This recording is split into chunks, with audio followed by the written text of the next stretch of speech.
Hello and welcome to this episode of Microchips, and today we have a letter from America, or should we say a small parcel that was kindly sent over by one of my viewers, Mr. William, so thank you very much. And he sent us some interesting things. So ping plus doorbell bleep and a beep and chirp. Should be interesting. Never actually heard these before. And he sent us some semiconductors there, which I believe we've got a couple of MOSFETs and a couple of HF transistors, a couple of small plastic cases that he uses for these bleeps. Excellent. So there we have it. So I suppose we should have a look inside them and then hook them up to a radio and see what happens. So let's have a look at the beep and chirp one. So this beep has got two modes. It's got a beep and a chirp on it. It's very professionally packaged. I wonder what this nut is for. Ah, there we go. It's for a switch. So everything's very well presented. All the parts you could possibly need for it. So an on-off on switch, a couple of extra pieces of wire, and the actual bleep module itself. Some very stiff wire on it. So, can we get inside it? Well, that's how we connect it.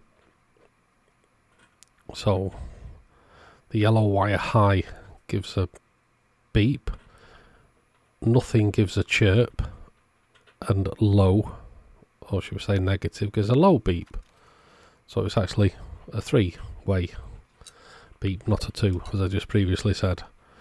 But unfortunately the case was glued together, so we've had to get destructive on it, but luckily he sent us spare cases. So nice thin board, and that's why it was real pain to get out, because it was glued in. But yeah, very compact, and I believe that chip is a dual timer. So we can put it back in its replacement case. Excellent. Now let's have a look at this ping plus doorbell. Now I believe he still makes these.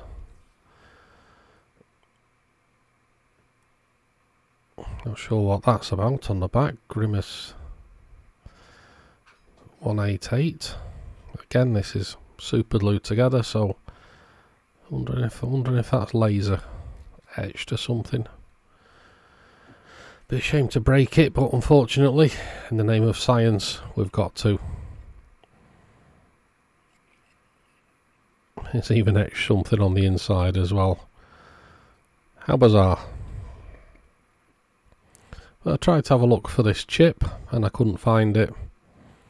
So who knows what it is. If you do know what it is, leave it in the comments below. But again, another nice compact board.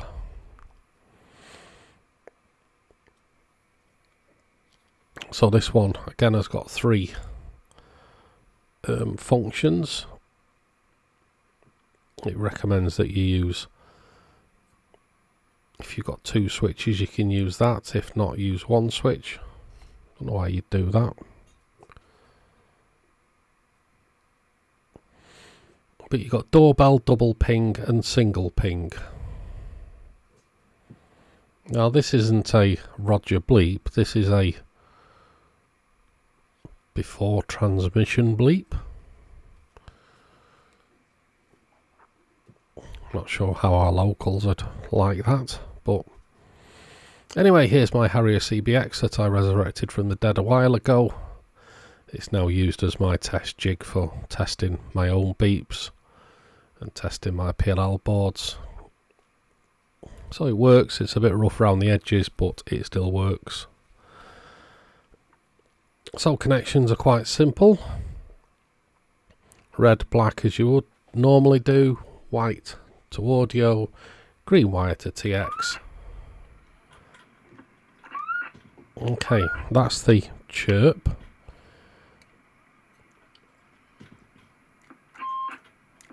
That's the low beep. That's the high beep. I much prefer the high beep. That's actually not too bad, to be honest. That's an unusual sound. Absolutely.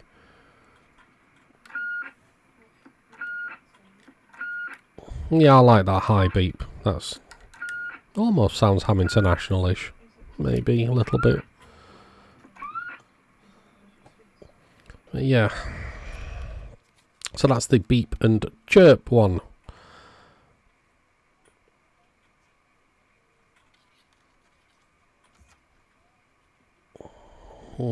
Interesting.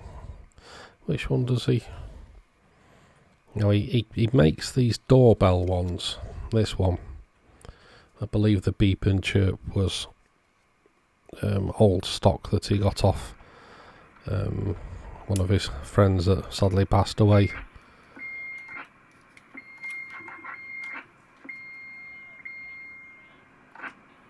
So there's the ping ping on transmit.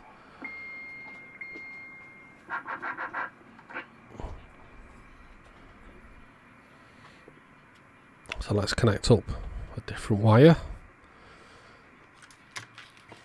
Just trying to work out what we've got here. Because double ping, it's a bit hard to see that.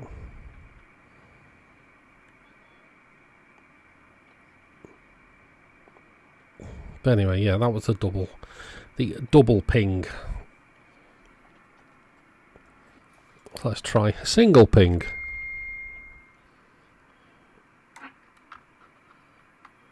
And let's try the doorbell.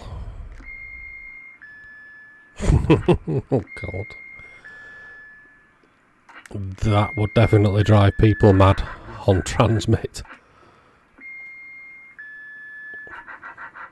So we've got a start of transmission beep and an end of transmission beep. Okay, let's combine them both together, see what happens. Is that like your Avon calling one, maybe? Anyway, I wired both up, just for the hell of it. And it set my guinea pigs off, as you can hear. 1, 2, 3. Ah, bizarre. This works quite nicely, but yeah, bizarre, definitely.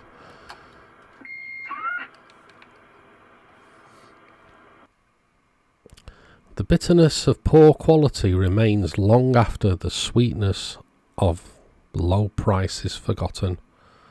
How very true. How very, very, very true. Anyway, thanks for those beeps. Let's get on to the semiconductors. So, 13N10. Now, these should be MOSFETs. These should be MOSFETs, so let's get them into the tester and have a little look.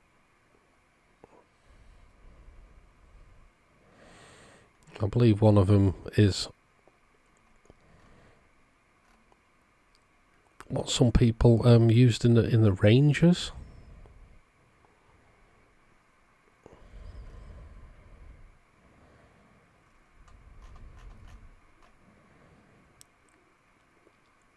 Yeah, a 13N10.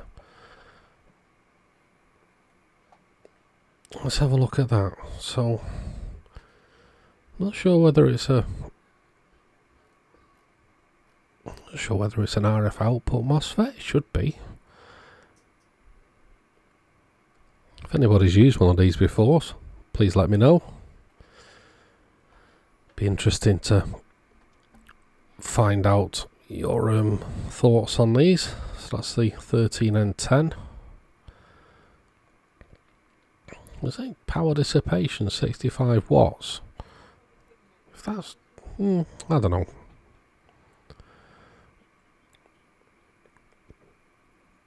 I believe this one is similar to what they use in the Ranger radios. An IRFZ24N by International Rectifier. So, another MOSFET. Yep, most definitely.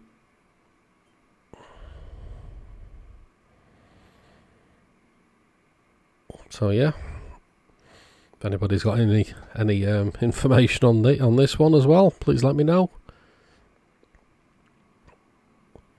And if this can be used as an RF output with the standard IRF 520 companion, then I will definitely put this into a radio and we'll have a play with it.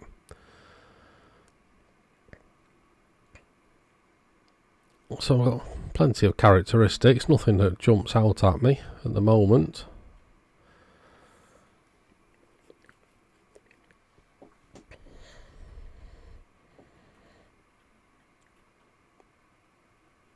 No, nothing that jumps out.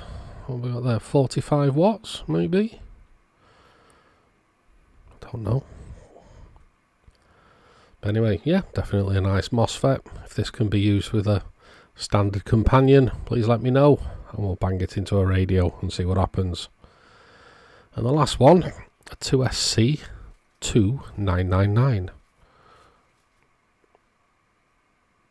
So this is a HF amplifier transistor, and this one is just a standard MPN. It's got some quite funky characteristics. They're HF amplifier applications. So could this be used in the front end of a radio, or is this like a pre-drive for an RF output stage? Not too sure.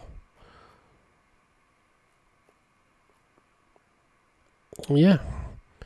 Again, if you've got any information about this transistor and its application, please let me know.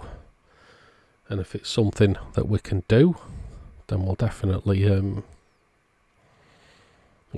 experiment with it. Yeah, definitely an interesting little transistor. It's very small.